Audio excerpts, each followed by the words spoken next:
Maintenant au point 7.1.5. À vous, Mme Allary. Oui. Alors, ça va, on m'entend?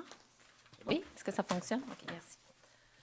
Alors, pour présenter cette motion, 7.1.5, j'aimerais rappeler aux gens qu'il existe un processus de consultation publique au Québec qui est prévu par la Loi sur l'aménagement et l'urbanisme. Lorsqu'une ville souhaite faire des modifications à ses règlements de zonage.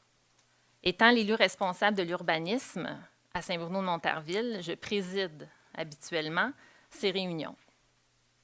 Exceptionnellement, jeudi dernier, Michel Archambault a assumé la présidence de cette réunion. Le changement de zonage qui était à l'ordre du jour de cette séance publique touchait directement son district. Le lendemain de la réunion, j'étais intéressée à avoir les commentaires de Mme Archambault, parce qu'évidemment, ce sont des dossiers que je suis. Alors, j'ai demandé d'avoir des nouvelles et je vais laisser Mme Archambault vous lire le message qu'elle m'a envoyé. Donc, merci, Mme Allary. Je vais vous lire, en fait, le compte-rendu que j'ai rédigé suite à la rencontre. Je tenais à le faire parce qu'évidemment, ça a été une rencontre qui a été mouvementée et qui m'a particulièrement ébranlée. Donc, j'ai pris la peine d'écrire sur papier ce qui en était et de le transmettre directement au principal intéressé, M. Bessner, copie conforme Martin Murray, également au directeur général, M. Hébert. Donc, ça va comme suit. Bonjour. Je prends quelques minutes pour vous expliquer le malaise profond que j'ai ressenti quant à certaines interventions de mon collègue au Conseil, M. André Bessner, tenues lors de la consultation publique sur les 2 projets de modification de réglementation pour le règlement de zonage et d'urbanisme. En cette occasion, j'ai été appelée, comme le disait Mme Allary, à présider l'Assemblée en tant que conseillère responsable du district numéro 8, touché par les changements réglementaires. À l'Assemblée étaient présents environ 7 citoyens, 4 conseillers m'incluant, ainsi que 2 représentants du service d'urbanisme. Donc, les échanges se sont déroulés relativement bien, ils ont été parfois très animés. À certains moments, il était particulièrement difficile de faire respecter le droit de parole. J'arrivais personnellement difficilement à répondre aux questions des citoyens, car je me faisais sans cesse interrompre. M. Larose et moi-même avons dû répéter à quelques reprises de respecter le droit de parole de chacun.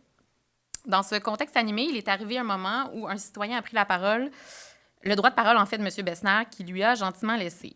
Ce citoyen est intervenu en me posant une question, suite à quoi j'ai souhaité lui répondre, mais M. Bessner, qui avait légué son droit de parole, a insisté pour le revoir. Ainsi, il m'a dit froidement, « Madame Archambault, c'est assez. On vous a assez entendu, rassoyez-vous. » Donc, à titre de présidente, j'ai indiqué que je trouvais ces propos déplacés et qu'on devait respecter le droit de parole de chacun, donc un peu de décorum. Il a tenu à répondre, « Vous ne comprenez pas, là? Taisez-vous, on vous a assez entendu. » Donc, pour ne pas jeter de l'huile sur feu, je me suis rassise avec un sentiment d'humiliation profond au fond de la gorge. La soirée a continué sur un autre point, un peu plus tard, alors qu'on traitait du sujet de la valeur légale d'une entente de principe. M. Bessner a tenu à m'invectiver en indiquant que je ne comprenais pas ce que j'approuvais au conseil de ville. Il a dit à peu près en ces mots, « Mme Archambault, de toute façon, vous êtes une junior. Vous n'avez pas d'expérience dans le domaine. Vous n'avez pas l'expertise suffisante. Vous prenez des décisions sans comprendre ce que vous approuvez, puis de toute façon, vous suivez toujours la ligne de parti. » Donc, à plusieurs reprises dans la soirée, il est revenu constamment, publiquement, sur ma présumée incompétence, sur un manque d'expérience, sur le fait que mes propos dénotent d'un manque flagrant de connaissances ad nauseam. Donc, évidemment, sur le coup, j'ai voulu répondre pour ne pas laisser ces interventions jeter un discrédit sur ma personne, mais à toutes les fois, il me coupe la parole sans vouloir entendre ma perception des choses. Donc, j'ai encaissé ces jugements de valeur sans broncher pour essayer de mener la soirée à bon terme.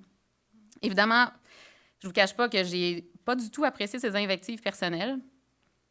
Je suis toujours à l'aise de débattre du fond des choses, sur les idées, ça, j'ai aucun problème. Mais quand on attaque les personnes directement, je pense que ce n'est pas la façon de faire de la politique en 2016. Donc, à la fin de la rencontre, j'ai voulu dénouer la situation. Je suis allée voir M. Bessner dans l'objectif de comprendre un peu mieux ses interventions à mon égard. Donc, je lui ai demandé si je pouvais lui adresser la parole. Il m'a répondu non. Je lui ai demandé un commentaire, une question, non. Donc, il m'a en fait dit que j'étais risible de vouloir à tout prix m'exprimer, que de toute façon, tout le monde autour de la table ici ce soir pense que je suis une novice, une junior, et que je ne suis pas une administratrice qualifiée. Finalement, il m'a traitée d'agaçante, étant donné que j'ai insisté pour lui parler. Donc, moi, je trouve ça dommage d'avoir à dénoncer cette situation-là publiquement, mais je pense que c'est important de le faire parce que M. Bester ne démontre aucun respect et aucune considération par rapport à ses collègues, par rapport à moi-même et plus largement par rapport aux gens qui, par la force des choses, ont une plus courte expérience de vie et qui sont amenés à faire de la politique. Il jette donc un discrédit sur l'ensemble des jeunes qui s'impliquent en politique. Et ça, franchement, je ne peux pas le tolérer. D'ailleurs, il y a même un citoyen qui a tenu à rappeler à M. Bessner lors de la soirée que la valeur n'attend pas le nombre des années. Ce faisant, chacun a droit au respect.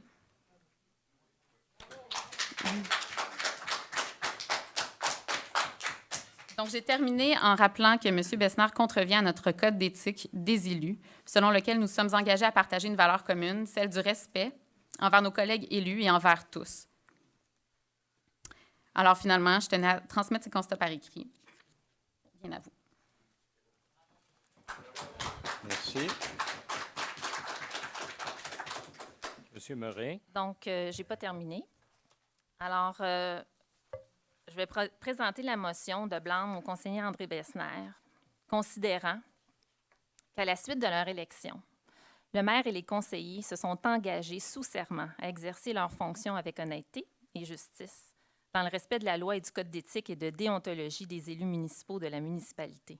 On a fait cet engagement-là. Considérant l'alinéa 3 édictant de notre code d'éthique, toujours, que tout membre du Conseil favorise le respect dans les relations humaines, il a droit à celui-ci et agit avec respect envers l'ensemble des personnes avec lesquelles il traite dans le cadre de ses fonctions, qui sont souvent publiques. Considérant que le respect n'est pas un mot creux, mais bien une valeur qui doit guider le comportement des élus dans leurs fonctions. Considérant que M. André Bessner, lors de l'Assemblée publique de jeudi dernier, qui concernait les projets de règlement dont on parlait tout à l'heure, n'a pas respecté la présidence d'Assemblée, a tenu des propos inappropriés et manqués de respect envers le membre du Conseil qui présidait l'Assemblée, Mme Archambault.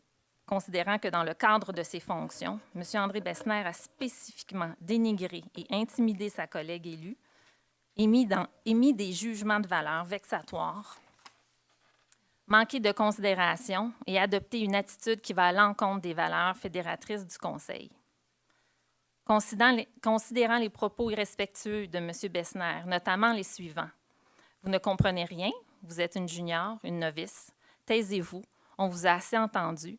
Tout le monde autour de la table pense comme moi que vous êtes une débutante. Vous êtes probablement la pire de tous les conseillers. Considérant que M. Bessner a démontré clairement qu'il fait de l'agisme et qu'il n'offre sa considération qu'en fonction du statut hiérarchique et l'étendue de l'expérience d'une personne, dans un courriel, M. Bessner indique à sa collègue élue présidente de l'Assemblée de jeudi dernier qu'elle aurait dû se taire puisque tous les citoyens présents étaient des gens expérimentés, tous d'un âge supérieur à 50 ans. Considérant que les propos et l'attitude de M. Bessner portent atteinte à tous les jeunes et les moins jeunes expérimentés qui voudraient faire le saut en politique municipale et que cette attitude est inacceptable et incompatible avec les règles du Code d'éthique et de déontologie en vigueur. Considérant que l'attitude de M. Bessner jette un discrédit sur le travail des élus et surtout sur l'importance de la relève en politique municipale. Considérant qu'un participant de l'Assemblée publique de consultation corrobore les éléments soulevés sur le comportement du conseiller M. Bessner. Considérant que l'article 5, oui, effectivement, c'est pénible. J'aurais vraiment préféré ne pas lire ça ce soir. Considérant que l'article 5, considérant que l'article 5 du Code d'éthique et de déontologie prévoit que tout manquement à une règle prévue au présent Code par un membre du conseil municipal peut entraîner l'imposition des sanctions suivantes, notamment la réprimande. Je propose donc d'approuver la motion de blâme à l'endroit du conseiller M. André Bessner à titre de sanction morale, d'avertissement et d'invitation surtout à l'adoption d'une attitude respectueuse des personnes avec lesquelles il traite dans le cadre de ses fonctions. En tant qu'élu et collègue de Mme Archambault, nous nous devons d'intervenir, tous ici, pour envoyer un message clair à M. Bessner. L'intimidation, les interventions méprisantes et irrespectueuses dans le cadre de vos fonctions à l'endroit d'un membre du Conseil en séance publique sont inacceptables. Ce soir, je compte sur mes collègues de l'opposition, Mme Hudon et M. Audaud, qui étaient présents lors de cette séance publique jeudi dernier, d'appuyer eux aussi cette proposition. Donc, vous en faites la proposition, Mme Allary? Oui. Appuyée par? Je l'appuie. Commentaire. La première personne que je vais blâmer, c'est vous, M. Murray, parce que vous avez accepté qu'il y ait cette intervention, alors qu'au mois de septembre, Mme Allary a fait la même chose. Elle est arrivée avec le dépôt d'un document à la dernière minute, durant la séance, et vous lui avez laissé la parole. J'ai demandé au mois d'octobre de pouvoir présenter un document, la même chose que Mme Allary, et vous m'avez refusé. Parti pris. Aujourd'hui, vous permettez ça, surtout que je vous ai écrit spécifiquement il y a 24 heures. Et je vais lire ce que j'ai écrit à M. Murray et à Mme Archambault. J'ai pris connaissance du courriel de Mme Archambault, courriel qu'elle vient de lire. Je ne le partage pas. Elle a révélé remplacer la conseillère responsable de l'urbanisme et du CCU, Mme Allary, qui n'était pas là jeudi et qui nous a parlé pendant 7-8 minutes de faits où elle n'a jamais été témoin. Les réponses et interventions que Mme Archambault a transmises ont choqué les citoyens présents. Tous les citoyens étaient des gens expérimentés. Je ne dénigre pas les jeunes. Je fais simplement dire que les gens qui étaient présents étaient des gens d'expérience, avec beaucoup de vécu et de la vie et du domaine professionnel. J'ai dit, M. Bédard. Pouvez-vous vous contenter de lire, puis on va pouvoir juger tous du propos? S'il te plaît, s'il te plaît. On peut-tu? S'il te plaît, Jean. Alors j'ai dit que tous avaient 50 ans. Je vais corriger, il y avait une personne qui n'avait pas 50 ans. J'y ai pensé seulement après. Il aurait été préférable d'écouter les commentaires des citoyens et de réviser subséquemment le dossier. Quand on préside une assemblée avec des citoyens, on est là pour les écouter. On dépose un projet de règlement et on est là pour les écouter. L'attitude qu'a adoptée Mme Archambault, c'était constamment de justifier le projet. Alors là, on a dit non, ramenez-vous à l'ordre de prendre les commentaires des gens. Un communiqué a été préparé, j'ai préparé un communiqué avant la lecture du courriel de Mme Archambault, donc avant hier. Il est planifié que ce communiqué sera transmis lundi matin et je l'ai transmis aux médias. Aussi, je vous réfère au conseiller M. Bédard qui dirigeait une séance de consultation mardi le 29 novembre, c'est-à-dire mardi il y a une semaine, concernant le stationnement sur la rue Gauthier. M. Bédard vous confirmera que j'étais présent et que pendant 1h40, je n'ai fait aucune intervention, laissant la parole aux citoyens concernés. En terminant, je souligne que Mme Archambault me manque de respect. Elle me harcèle. Ça va? Alors, Mme Archambault me harcèle depuis 2 mois. Elle me court après, comme on dit. Bon, c'est correct, en cherchant la provocation par des discussions inappropriées. Je l'ai invitée à se corriger, ce qu'elle refuse de faire. J'ai proposé à la séance de travail du 28 novembre, c'est-à-dire au comité plénier, qui se fait à huis clos. Alors, il y a une semaine, j'ai proposé que nous ayons une discussion sur le code déontologique et le respect. C'est moi qui l'ai fait, la proposition. et qu'on puisse en discuter lors du prochain caucus. Ma proposition a été acceptée par tous les élus présents. Alors, la situation avec la perception de Mme Archambault, j'ai dit, nous pourrons en discuter lors du prochain comité plénier. Alors, tout ce qui a été dit jusqu'à présent, je ne suis pas en accord avec ça et aucun des élus de son parti n'était présent. Alors, c'est tout à fait cocasse que Mme Allary intervienne pour dire, voici ce que j'ai fait, ce que j'ai dit, n'était pas là. Je vais ajouter comme complément rapidement, Mme Archambault a dit dès le début de la soirée de consultation que les citoyens pouvaient faire un référendum. Elle a vite été démentie par quelqu'un d'expérience, M. Larose, qui a dit non, ce n'est pas un sujet à référendum. Mme Archambault a dit, on parlait du dossier SkySpa entre parenthèses, elle a dit que le risque de ce projet-là, le seul risque, c'est qu'il ne se réalise pas, alors qu'il y a de grands risques reliés à ce projet. Un autre élément, c'est qu'on parle d'un terrain pour lequel on veut changer le zonage, et ce terrain-là appartient à tous les citoyens de Saint-Bruno. Je suis propriétaire de ce terrain-là, comme tout le monde dans la salle. À ce titre de propriétaire, j'ai le droit de parole.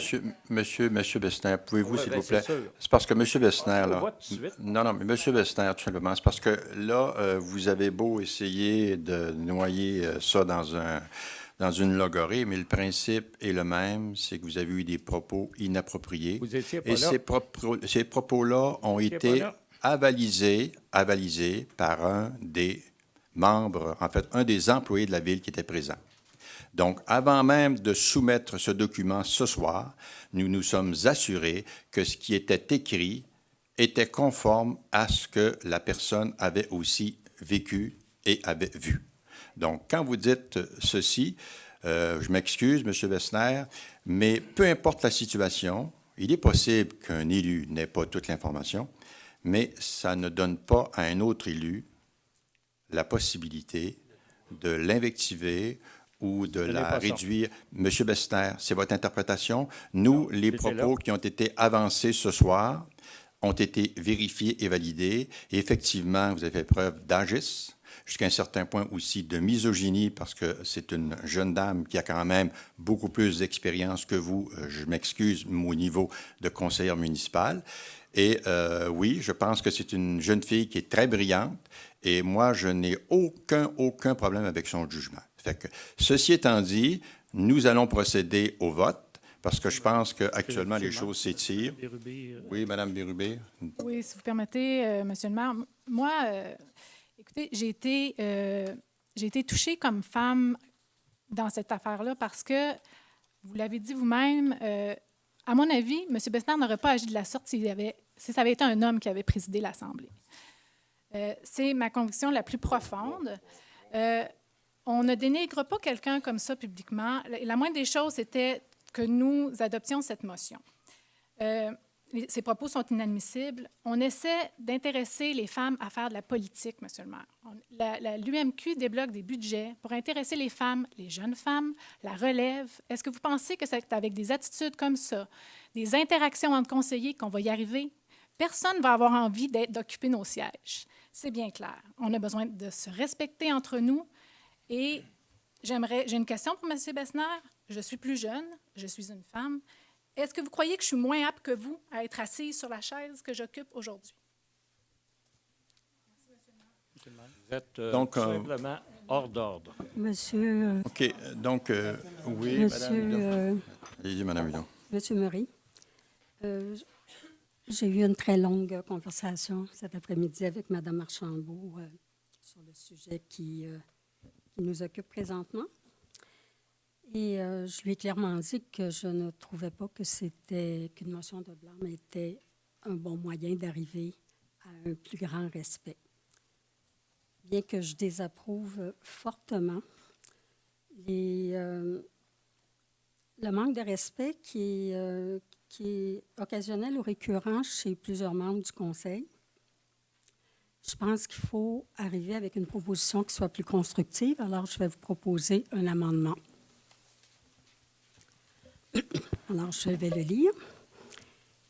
Il est proposé que suite à différents propos inappropriés de la part de différents membres du Conseil, et ce, en plusieurs occasions publiques, qu'il y ait un engagement ferme de tous les membres du Conseil de respecter dorénavant le Code d'éthique et de déontologie, adopté une première fois en novembre 2011 et adopté de nouveau sans modification en février 2014, et ce, au motif qu'à la suite de leur élection, le maire et les conseillers se sont engagés sous serment à exercer leurs fonctions avec honnêteté et justice, dans le respect de la loi et du Code d'éthique et de déontologie des élus municipaux de la municipalité, que l'article 3 du Code d'éthique et de déontologie édicte les valeurs devant servir de guide pour la prise de décision et, de façon générale, la conduite des membres du conseil de la municipalité en leur qualité d'élus,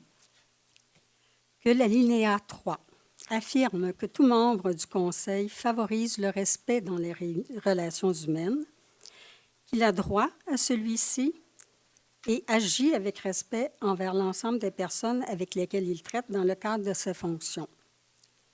Que l'article 2 du Code d'éthique et de déontologie spécifie que le présent code poursuit les buts suivants, soit celui d'instaurer des normes de comportement qui favorisent l'intégration de ces valeurs dans la conduite des élus, que le respect n'est pas vraiment un mot creux, mais bien une valeur qui doit guider le comportement des élus dans leurs fonctions, et que la population s'attend à un comportement respectueux en tout temps, digne du mandat donné par les électeurs à leurs représentants.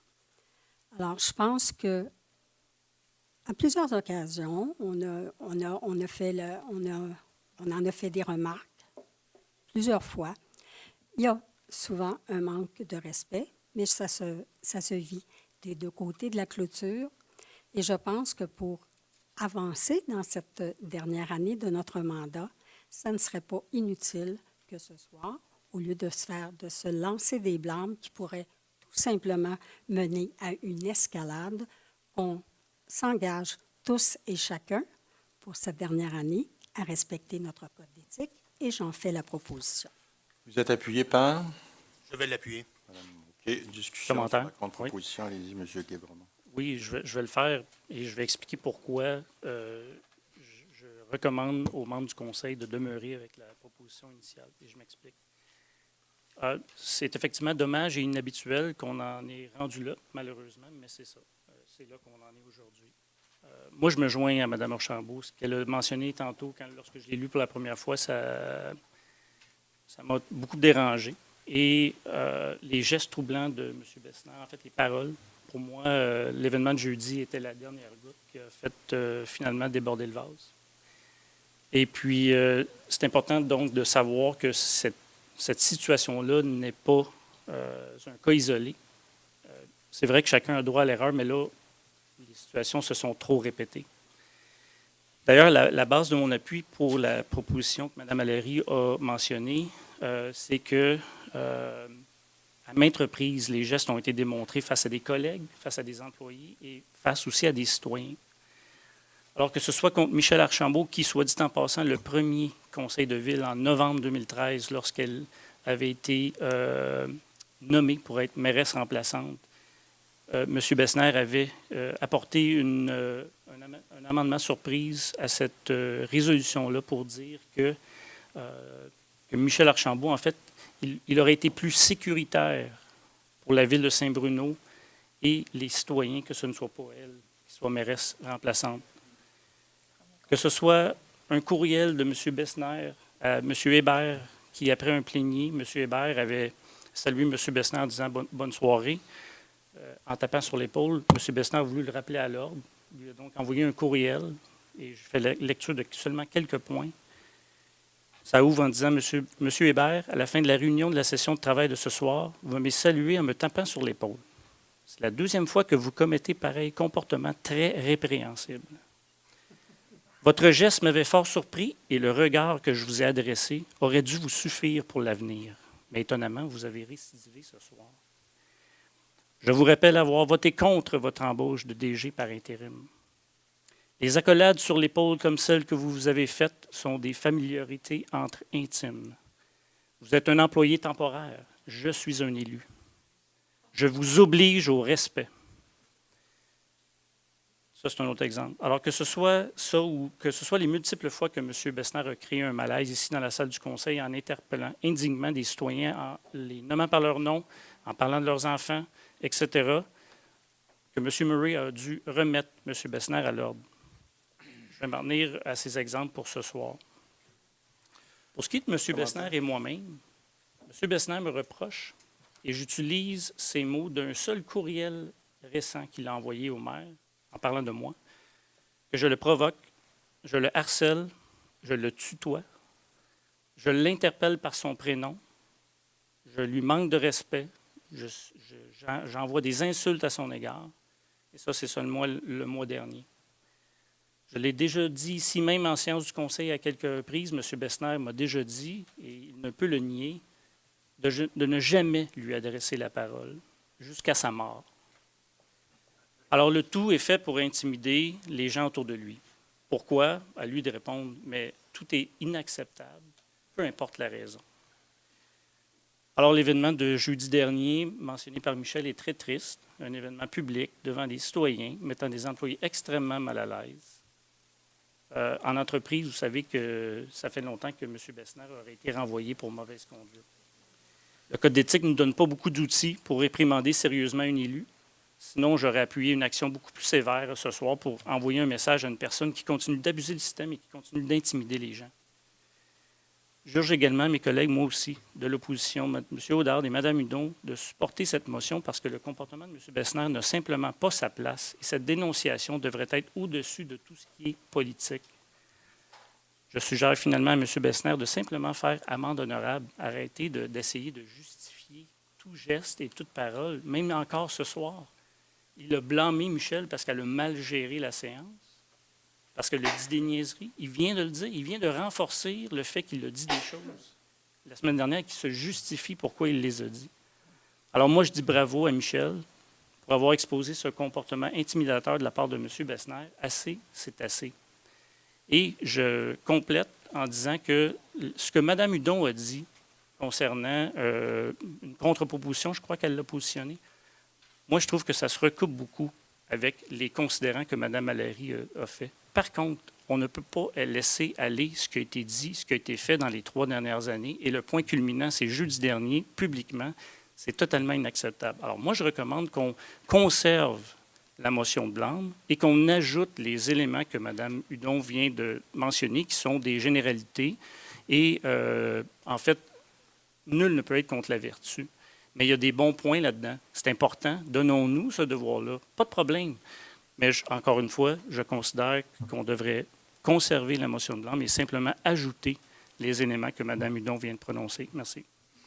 Vous en faites une proposition? Une contre-contre. Il y a d'autres commentaires, d'autres interventions, ça va? Le seul commentaire que je ferai sur la contre-proposition de Mme Hudon, c'est qu'un manque flagrant de respect comme ça entre conseillers, moi, j'ai jamais vu ça en 3 ans. Ça fait 3 ans que j'organise, en fait, que je préside des séances publiques. Mme Hudon, on a participé à des séances publiques pour le projet Saint-Bruno-sur-le-Lac. Même si on ne fait pas partie du parti, on était capable de se respecter. Je mets au défi les gens de trouver dans nos conseils de ville, qui sont des séances publiques, des exemples où il y a un flagrant manque de respect, comme celui dont a fait preuve M. Bessner. Alors, je pense que à vous écouter, c'est comme si on manquait continuellement de respect les uns envers les autres, alors que ce n'est pas du tout le cas. Vous trouvez ça drôle, M. Bessner? Dommage. D'autres commentaires sur la proposition?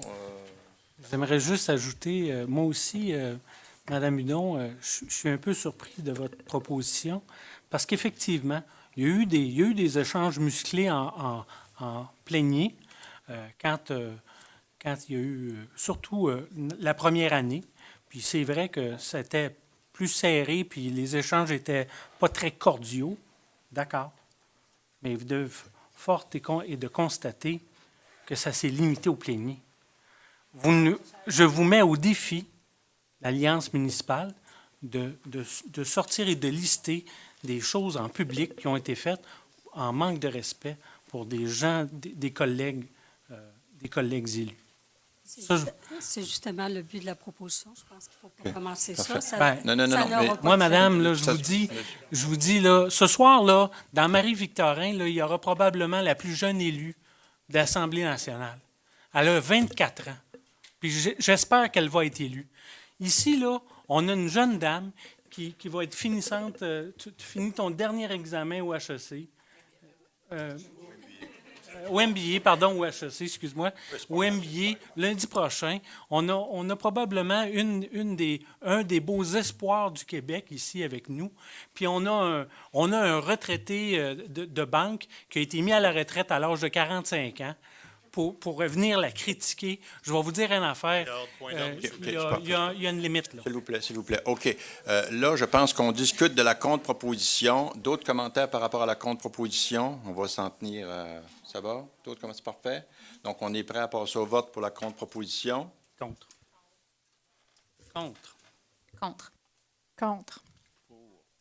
Pour. Donc, sur division, on revient à la proposition principale. Alors, maintenant que la contre-proposition de Mme Hudon est rejetée, je fais donc la contre-proposition d'ajouter les éléments complémentaires de ce que Mme Hudon a dit à la motion de blâme lue par Mme Allaire il y a de ça une quinzaine de minutes.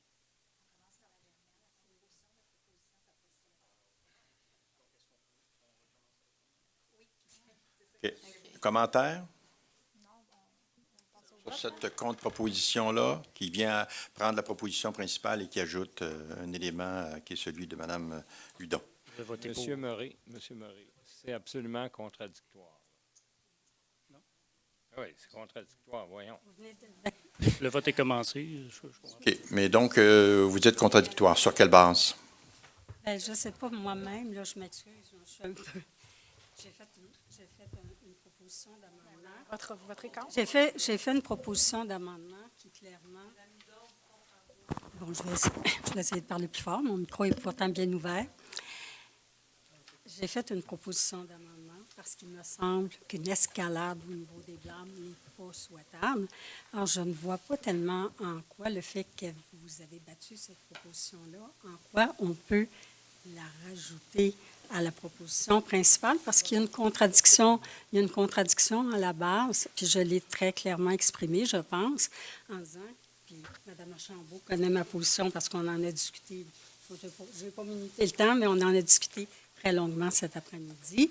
Moi, je considère contrairement à ce que M. Bédard a dit, si on veut commencer à chercher des exemples, on est capable d'en trouver. Il y en a eu, et je ne pense pas que ça serve la population d'aller de ce côté-là.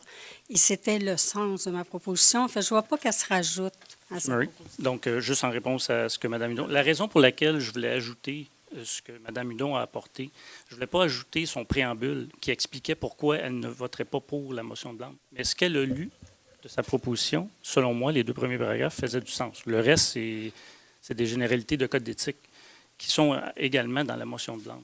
Mais cela dit, pour pas rendre confus tous les gens ici, là, je retire ma contre-proposition et votons sur la motion principale de blâme.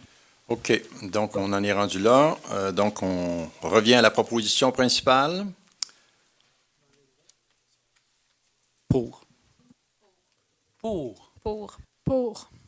Madame la greffière, vous allez ajouter... Le vote est commencé. D'informations. Le vote est commencé. Le vote est commencé. S'il vous plaît, M. Wessner. Allez-y, le vote est commencé. Contre. Contre. OK, donc sur division.